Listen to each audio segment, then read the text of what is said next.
En plus de ça, s'ils finissent deuxième, je suis sûr que Paris va tirer Real Madrid. Voilà, c'est le karma. On sait très bien comment ça se passe avec notre club. Hein. De toute façon, tous les Parisiens savent comment ça se passe avec le PSG. On a un karma de fou. Je peux vous assurer que là, si le Real finit deuxième, on va les tirer à coup sûr. À coup sûr, à coup sûr. Nous, une autre chance, on va les tirer. Voilà, je l'avais dit. J'avais dit quoi? 8e de finale de Ligue des Champions, c'est tombé. PSG Real. No, God! No, God, please, no! No! No! No! Je sais pas quoi dire, hein. Sérieusement, je sais pas quoi dire. L'année dernière, tu finis deuxième, bim, le Barça, en 8e direct. Cette année, tu finis premier, bim, le Real. Ah, nous, on est chanceux, hein. On est chanceux. Vraiment, la chance, ça nous connaît. Non, mais plus sérieusement, c'est catastrophique, quoi.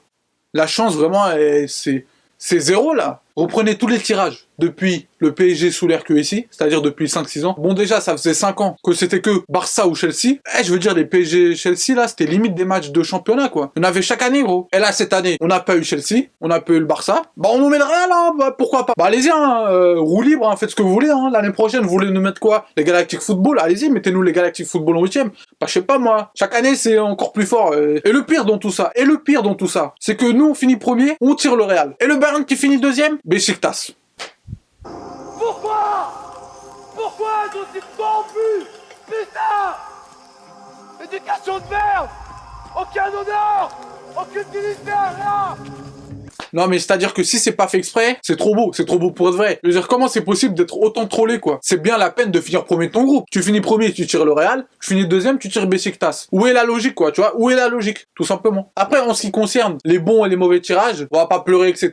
Je veux dire, c'est la chance tout simplement que Beşiktaş finit premier, tant mieux pour eux, etc. Ils l'ont mérité, quoi. Et que Real Madrid finisse deuxième, parce qu'ils perdent contre Tottenham, etc. Bon, bah voilà, hein. C'est mérité aussi pour Tottenham de finir premier. Mais pour moi, le gros problème de ces tirages, c'est que les clubs des mêmes pays ne peuvent pas se tirer entre eux.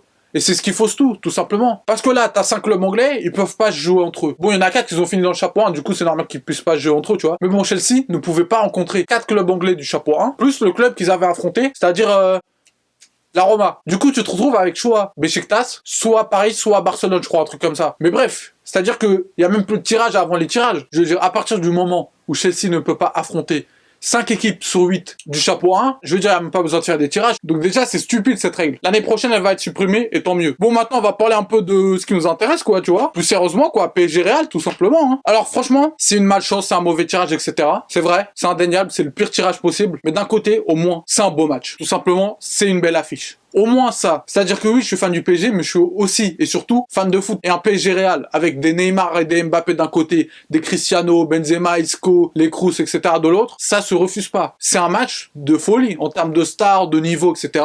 Donc déjà, au moins, tu vois, comme premier point positif, c'est un beau match, une belle affiche. Et le deuxième point positif, tu vois, c'est un peu un point pour un peu se donner espoir. Un espoir de qualification. Depuis tout à l'heure, je vous dis, c'est une belle affiche. Mais maintenant, si on parle de la qualification, pour l'écart, on est bien dans la merde, les mecs. On est bien dans la merde, ok? Bah, il y a un seul truc que je retiens de tout ça, c'est le match retour au Parc des Princes. Alors ça va rien changer pour le Real, hein, parce que le Real, ils ont l'expérience, hein, t'inquiète pas, ils ont joué à Naples, etc. Eux, ils auront le même niveau au match aller, au match retour. Non, ce qui va changer, c'est nous, le PSG. Parce que je sais pas, tu vois, si tu te souviens de la scène de la pizzeria, là, où t'as Matuidi, Meunier, Verratti et Draxler, qui sont en train de parler autour d'une pizzeria, en gros, une sorte de petit court-métrage publicitaire, en gros. Enfin, court-métrage, non, parce que c'est pas scénarisé. Tu vois, c'est une sorte d'interview entre les joueurs entre eux, quoi. Ils discutent entre eux, tout simplement. C'était entre le match aller et le match retour de la Ligue des Champions contre le Barça. Et là, t'entends Verratti. Oui, le Camp Nou, c'est super grand, t'as l'impression de courir dans le vide, que le terrain il s'arrête jamais, etc.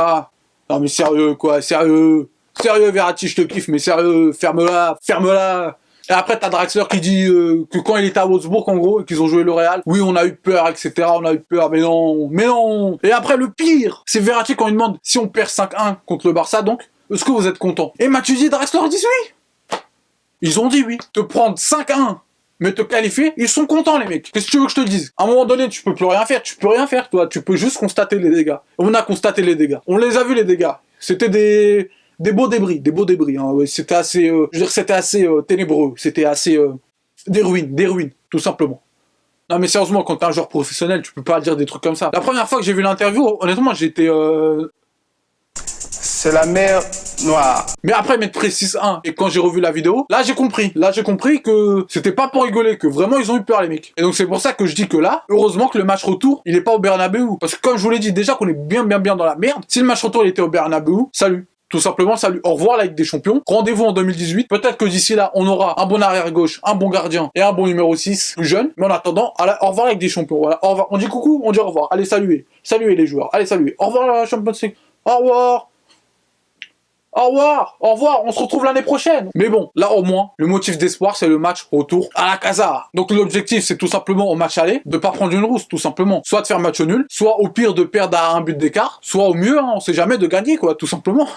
Voilà, pourquoi pas. Si les cieux sont avec nous, pourquoi pas. J'ai pas trop envie de parler de la remontada, ok? Parce que tout le temps la prendre comme exemple, c'est bon, c'est du passé, etc. Mais c'est simplement pour dire que la différence, c'est que là, quand même, on a quelques joueurs, beaucoup plus d'expérience, et qui ont pas peur. Voilà, moi, un Dani Alves, qui a joué je sais pas combien de classico, il est pas intimidé quand il rentre au Bernabeu.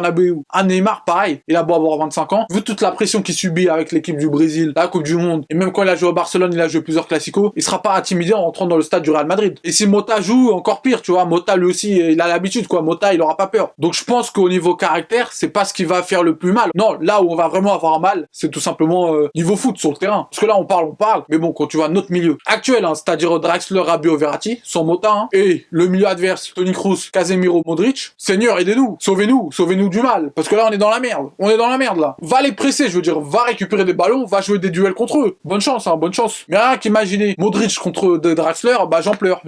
J'adore Draxler, c'est un excellent joueur, j'avais fait une vidéo sur lui. Mais il est pas prêt. Et le pire de tout ça, c'est qu'on a quand même des faiblesses qui sont aussi les qualités du Real. Un exemple très simple, notre gardien. Bah notre gardien, un de ses points faibles qu'on a constaté, un de ses nombreux points faibles, c'est les frappes de loin en dehors de la surface. En gros, il a vraiment des problèmes sur les frappes de loin en dehors de la surface. Rappelle-moi le milieu du Real, s'il te plaît. Toni Kroos, ouais. Il aime bien frapper de loin, Toni Kroos, non? Ouais, il frappe souvent de loin. Ouais, c'est vrai, il frappe souvent. Il en a mis des buts de loin, ouais, ok. Casemiro, ouais. Est-ce qu'il frappe pas de loin, Casemiro? Ouais, il frappe souvent de loin. Ouais, il en a mis quelques beaux buts de loin, j'ai vu. Et le troisième, s'il te plaît? Modric. Il frappe de loin, lui aussi? Non, Ah, il frappe de loin, lui aussi, ok. Donc, attends. Les trois milieux du Real Madrid frappent de loin. Et notre gardien a des faiblesses sur les frappes de loin. Ok, non mais ouais, non mais ouais, tout va bien. Non, tout va bien, franchement, non, ça va, non, hein, non, je vais bien. Non, attends. Non, ça va, non, je vais bien, vous inquiétez pas, je vais bien. Appelle le SAMU quand même. Ah ouais, appelle, on sait jamais, appelle. Non, parce que là, frappe croisée de Kroos, petit filet, rat terre, je l'ai vu. Non, mais je viens de voir l'image dans ma tête. Là, je l'ai vu là. Non, mais voilà, c'est-à-dire que eux, ils ont vraiment un milieu qui frappe beaucoup de loin. Ronaldo aussi. Et bon, s'il fait rentrer Asensio aussi vers la fin, lui aussi, il aime bien les frappes de loin. Donc là, t'es un peu dans la merde déjà à ce niveau-là. Bon, on va pas parler de Kurzawa à gauche, hein, on va oublier, on sait tous très bien, voilà, bon. Maintenant, moi, ce que je vois aussi, c'est Neymar, Cavani, Mbappé. Et puis voilà, ça me rassure. Ça, là, je vais mieux. Là, je respire un peu mieux. Voilà, honnêtement, ce qu'on peut espérer, c'est des différences individuelles d'un Neymar ou d'un Mbappé à 100% et un Cavani qui met toutes les occasions qu'il aura, tout simplement. C'est un match où faut pas vendanger, par contre. Hein. Mais bon, voilà, tu vois, c'est une petite vidéo pour dire tout simplement que oui, on a eu vraiment de la malchance sur ce tirage, honnêtement. Mais au moins, d'un côté, on verra un beau match de foot, une belle affiche, et de l'autre, il y a quand même un petit espoir. C'est le match retour à domicile et les différences individuelles que peut faire notre attaque, tout simplement. On se donne rendez-vous pour le 14 février et le 6 mars. Et advienne qui pourra, quoi. J'ai envie de te dire, voilà. Si t'as aimé cette vidéo, like, commente. Donne-moi ton avis d'ailleurs sur le tirage, qu'est-ce que t'en penses. Voilà, abonne-toi et like et adios.